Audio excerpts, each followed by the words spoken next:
आज जो हम लोगों के सामने सबसे बड़ी समस्या है वो 25-26 हजार बेरोजगार अप्रेंटिसेस की है। हम लोग बराबर इस विषय पर बात कर रहे हैं चेयरमैन रेलवे बोर्ड से, एएमएचआर से। आपको बराबर इस बात का आश्वासन दिया जा रहा है कि हम जरूर इस बारे में कुछ करेंगे।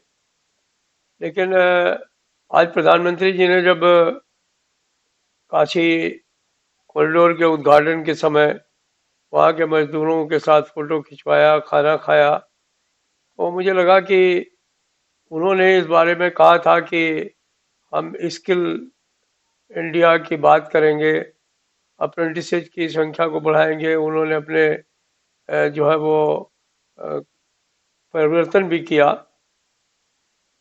एक्ट के अंदर, और इस बात का प्रोविजन भी किया कि जो लोग ट्रेनिंग कर लेंगे, एम्प्लॉयर्स को इस बात का हक होगा कि वो उनको नौकरी देने के लिए कानून बना सके। लेकिन भारतीय रेल बार बार वो उसको कहने के बावजूद अभी तक उस बारे में कुछ नहीं कर पाई।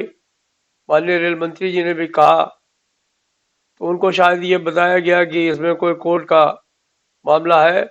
हमने उनको बताया कि इसमें कोर्ट का कोई मामला नहीं है। जिस कोर्ट की बात वो करते हैं उसके बाद में 50,000 से ज़्यादा एक्ट अप्रेंटिस को रेलवे में नौकरी दी जा चुकी है। तो उन्होंने कहा कि नहीं, हम इस बात को जरूर देखने का काम करेंगे। पर अभी तक वहाँ पे कुछ ठोस कार्रवाई नहीं हुई है और अप्रेंटिस इस बात को लेकर के परेशान है।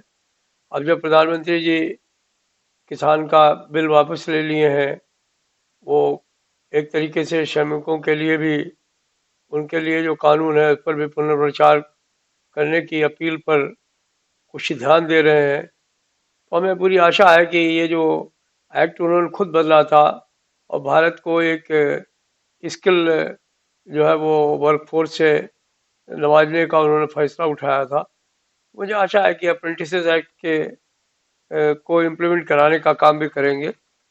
और रेलवे में खास तौर पर जो 20-25 हजार हमारे अप्रेंटिसेज हैं, उनको रोजगार जो है वो तुरंत देने का रास्ता खोलने का काम होगा। मैं तो मानता हूँ कि खाली रेलवे का ही नहीं, देश में जहाँ कहीं भी अप्रेंटिसेस हैं उनके सबके रोजगार का अवसर उनको ढूंढना चाहिए, चाहे वो डिफेंस में काम करते हों, पोस्टल में काम करते हों, स्टेट में काम करते हों, कहीं भी हों, जहाँ पर वो ट्रेनिंग लिए है वहाँ उनका हक है रोजगार पाने का और उनको मिलना चाहिए। मैं यही आशा करता हूँ। इस दिशा में हम आगे और कदम उठाने के लिए भी बाध्य हैं, अगर सरकार बहुत जल्दी इस पर फैसला नहीं करती।